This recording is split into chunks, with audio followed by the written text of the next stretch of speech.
Vamos a hablar sobre dos temas. Uno, este conflicto ahora declarado entre Irán e Israel.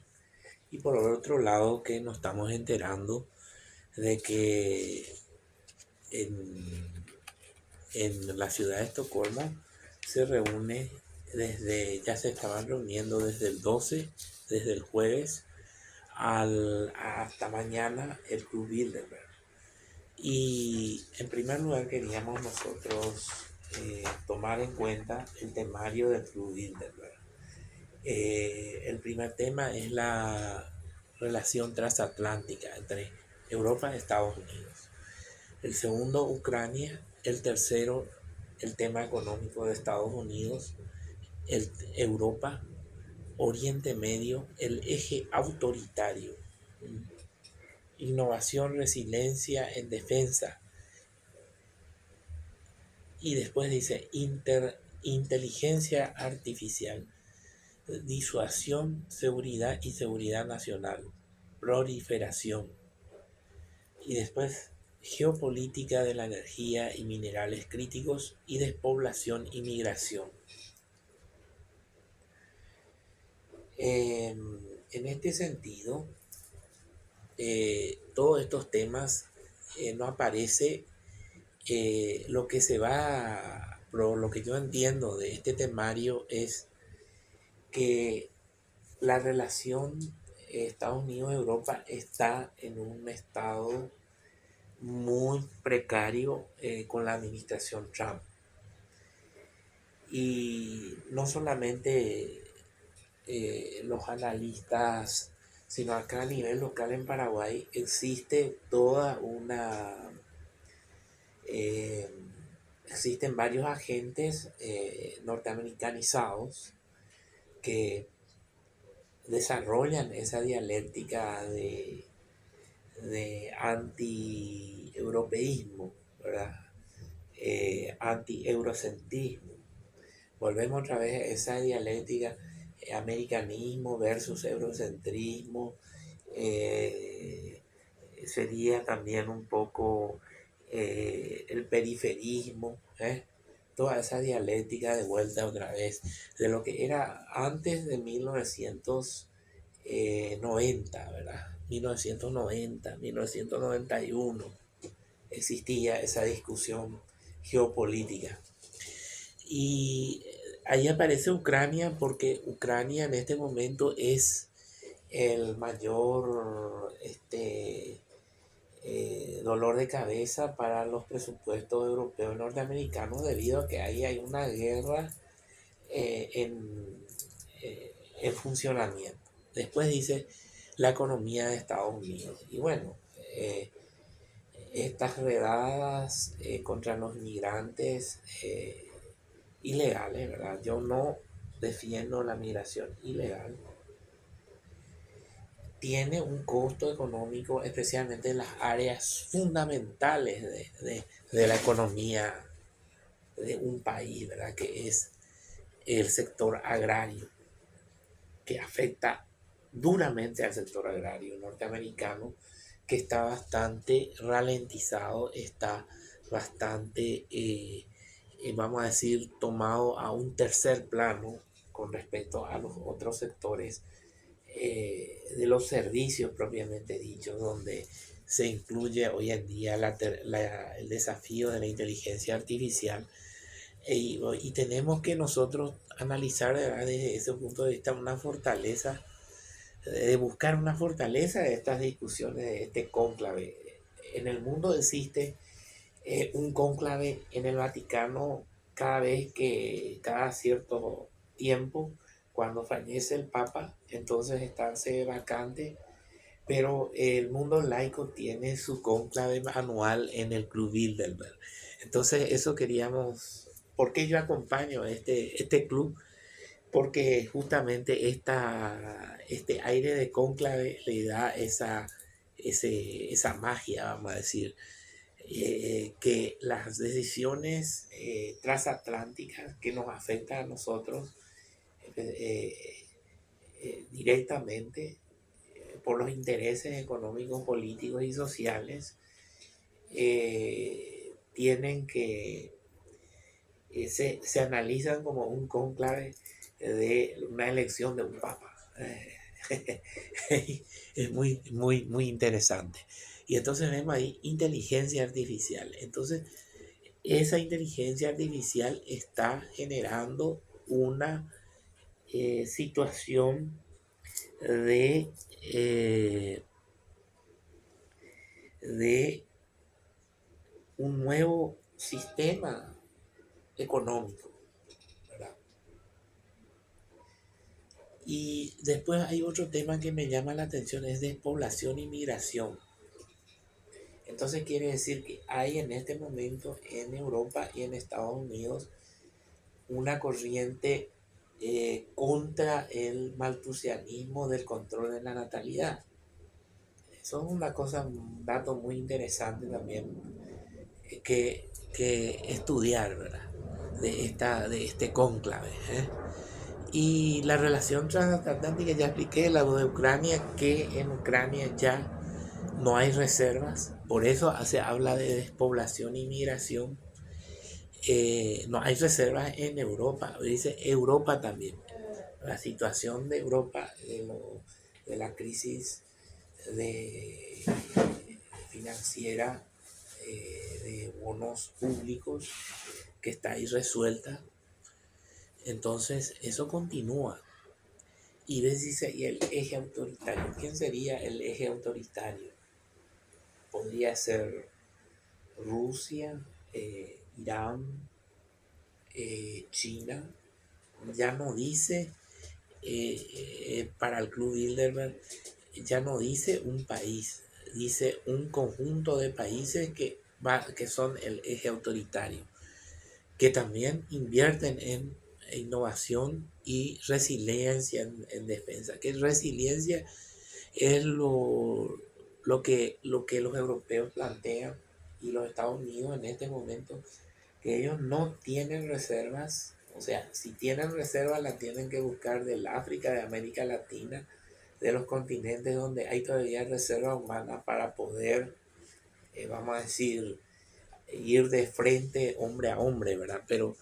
Pero resiliencia significa que ellos van a invertir en innovación, especialmente lo que hoy en día es la tecnología de los drones, que dejó totalmente obsoletos los sistemas de disuasión aérea, ya que es muy difícil detectarlo, y la guerra entre Rusia y Ucrania la demostró, y ahora la guerra Irán-Israel también lo demuestra, porque ambos países no pueden neutralizar. eh, o sea que hay todo un cuento de hoy en día la cúpula de hierro ya no es tan de hierro, porque tal vez Israel y también Irán se dedicaron a fabricar drones, ¿verdad? En grandes cantidades, pero no desarrollaron sistemas, porque no tienen esa capacidad de desarrollo en sistemas antiaéreos. O sea, tienen una capacidad muy limitada y dependen de terceros países, en el caso de Israel, de los Estados Unidos, y en el caso de Irán, de Rusia. Entonces, y hoy en día mismo Rusia no tiene esa capacidad aérea. Ahora, en cuanto al tema de los ataques con respecto al tema nuclear, yo como analista de temas militares, que hoy en día ya me animo a hacer, hoy me animé a hacer, yo escuché una conferencia de un coronel brasileño que fue a Rusia a, vamos a decir, hacer pruebas para un determinado tipo de equipamiento que el ejército del Brasil iba a adquirir de Rusia.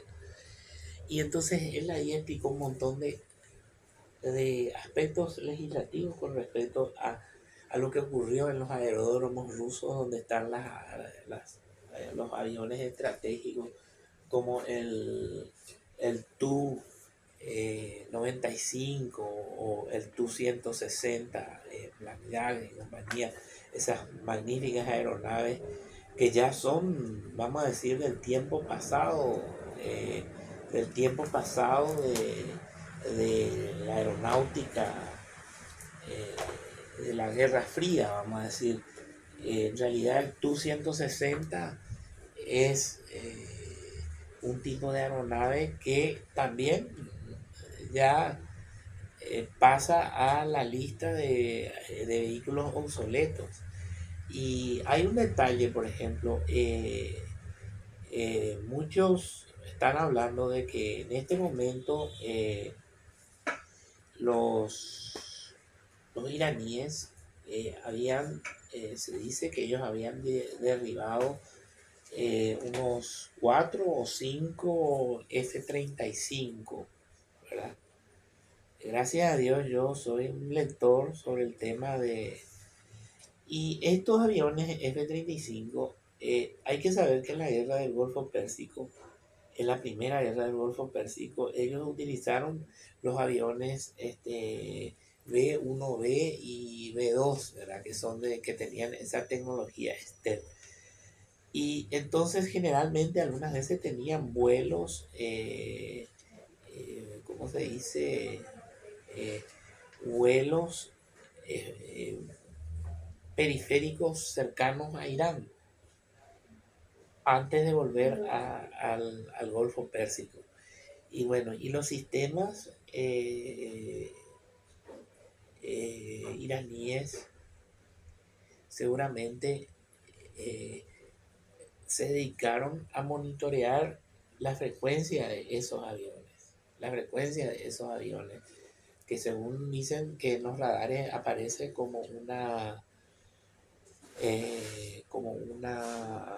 gaviota, como un pájaro, ¿verdad? Entonces, este es el avión F-35 Lightning II. O sea que ya existe una segunda generación. Y hay que saber qué generación de F-35 opera Israel. Eso deberíamos investigar, ¿verdad? Eh, eh, por supuesto que los Estados Unidos deben tener alguna generación 3 o 4 porque esta revista ya tiene sus años, por lo menos más de casi 15 años, por ejemplo. Esta revista es un poco viejita y entonces eh, deben haber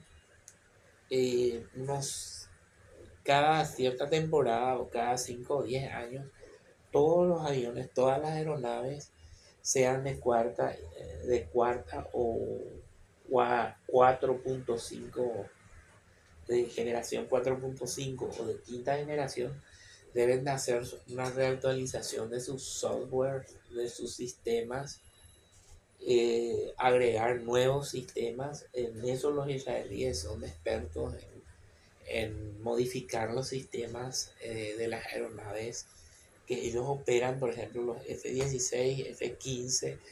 F-15 es un avión de supremacía aérea comparable al F-14 Tomcat que operó Irán durante ya bastante mucho tiempo. Y lo que tiene Irán también es que Irán es un país que tiene una capacidad industrial de tecnología, ¿cómo se llama? De tecnología reversa muy interesante. Entonces ellos pudieron desarrollar toda una cadena de aprovisionamiento para mantener en vuelo esos aviones F-4, F-5 y F-14 Tomcat norteamericanos, y también los aviones rusos MiG-29 y Sukhoi-24, que ellos heredaron de la aeronáutica de Saddam Hussein en la primera guerra del Golfo. Justamente yo tenía acá un material que hablaba de las capacidades de Irán, y un poco son materiales un poco antiguos, pero muy interesantes, por cierto, ¿verdad? No sé dónde están este tema de Irán. Y ahí daba el dato de que los aviones Su-24, yo soy admirador del Su-24, yo soy admirador de tres aviones, el Su-24, del F-111 y del Panavia Tornado. Creo que es uno de los mejores aviones, uno de los mejores proyectos, una tríade mejor, de uno de los mejores proyectos eh, militares de la historia, ¿verdad? Porque son aviones muy veloces, aviones, acá está, el Sukhoi 24 Fencer. Esto sería así, el Su-24 Fencer que ven ahí, acá abajo, ¿verdad? Por supuesto. Eh, por ejemplo, el Su-17, Su-20 y Su-22, esos ya son aviones muy obsoletos soviéticos, ¿verdad? Y entonces el Su-24 Fencer está en operación en Ucrania, tiene un historial de operación en varios frentes, en Chechenia, eh, en Afganistán. O sea que es un avión que fue probado en la guerra de la primera, segunda guerra del Golfo. Los iraquíes lo operaron y después tuvieron que huir a Irán, ¿verdad? Debido al silencio de los sistemas de radares de la defensa eh, aérea, debido a los sistemas de guerra electrónica que los Estados Unidos aplicaron sobre los sistemas iraquíes, ¿verdad? Entonces yo tenía ahí un diagrama de allá por el año 91 de cómo fue el sistema de guerra electrónica. Creo que por acá tengo un diagrama de eso. Mm, Estos son reliquias Salamander, ¿verdad? Eh, Libros Salamander de la década que tienen 30 años. Y acá están los diagramas, algunos de ese diagrama de guerra electrónica norteamericanos, ingleses. eh, Esto sería más o menos un diagrama de guerra electrónica. Sí, donde aparece, inclusive ya los UAV ya existían en esa época donde se desarrolla un esquema topográfico donde se permite la operación, la neutralización de equipamientos de radar, de equipamientos de guerra electrónica que se ven ahí. Un poco nos brilla un poco. Esto vemos una estación electrónica y acá existe una estación de neutralización y esto acá hay unas columnas de tanque y todo eso tiene funcionamiento porque las comunicaciones se manejan entre los tanques, ¿verdad? Y entre los aviones y acá hay un UAV que interfiere en las comunicaciones en ese frente. Creo que había otro diagrama interesante sobre eso en este librito interesante, pero bueno, si quedaríamos para otro día. Y entonces, tal vez ahora entonces hay una guerra de propaganda entre ambos lados, porque, y también en los países que dicen Jordania y que derriban drones, y bueno, derribarán uno, dos, tres drones, pero una oleada de drones no lo van a poder derribarlo así debido a que los sistemas yo vi un dron ucraniano siendo derribado por un sistema Pansir, ¿verdad? Pero el sistema Pansir, seguramente esos sistemas ya tienen un software que detectan ese tipo de dron, ¿verdad? Y bueno, los israelíes recibieron muchos drones de la zona de Yemen y tendrán ya un sistema que los detecta, pero no pueden derribarlos todos. Eso es lo que se llama la guerra de propaganda, ¿verdad? Que es normal y eso no había este, definido el señor Sun Tzu, ¿verdad? Acá el arte de la guerra, Sun Tzu, el señor Maquiavelo y nuestro maestro, perdón, acá, ay, espera que voy a buscar este,